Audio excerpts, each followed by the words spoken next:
Okay, another quick weather video here. I want to talk about the current weather right now as I'm recording. This little blast of southwest winds I find interesting. And when I do these, sort of weather alerts, I'm usually looking for these huge, obvious storm systems with huge amounts of air traveling long distances.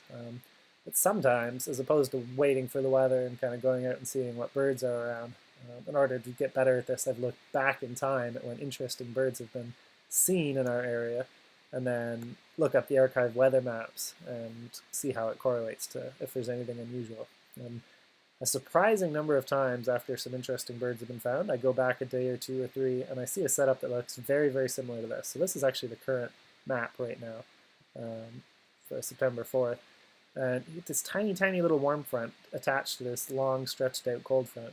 And seeing the wind map play out today kind of gives me a better understanding of what may be at play when interesting birds arrive.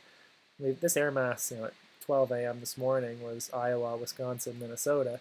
And by midday, it's passing over the Great Lakes. And pretty much by the end of the day, 24 hours later, you're out to the East Coast. So this thing traveled pretty far in a real hurry and has some pretty strong winds. This is 2,500 feet in the air, but pretty strong winds associated with it. So definitely seeing the potential with this weather today to displace interesting birds, and inevitably they'll be found tomorrow or the next day or the next day. But it's just something to keep in mind. Obviously, the bigger story at the moment is Hurricane Irma, churning away out over the Atlantic Ocean. Very, very recent plane data suggests it's approaching Category 4 intensity, which is an absolute monstrosity. Currently Category 3.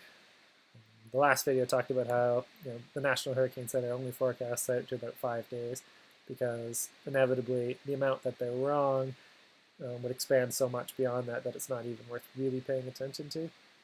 So right now it's been trending sort of south and west of where they were initially thinking. They thought it might be in this part of the world, and then the Bahamas became the danger zone, and inevitably now even Cuba needs to keep an eye on this. And it's all good and fun to say, hey, I'm not going to pay attention to this for another 3-4 days until the models get more accurate, but it's really freaking hard to do when models like the GFS keep showing this potential landfall in the Carolinas or Georgia and passing up into the Great Lakes.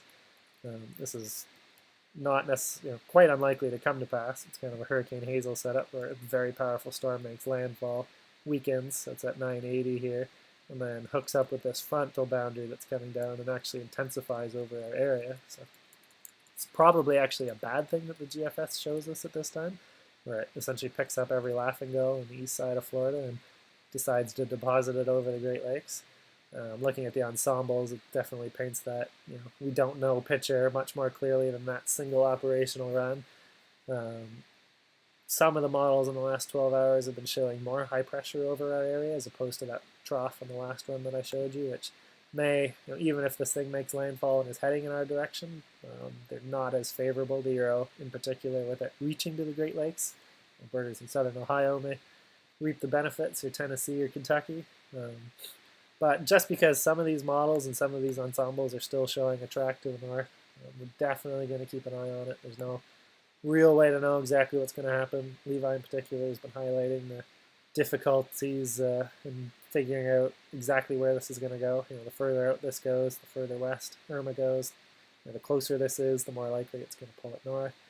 We just don't know. It's a high-end Category 3 right now. It's an absolute monstrosity. And thoughts to those in its path in some of the Leeward Islands and beyond. And keep an eye on it for North American birding potential over the next few days.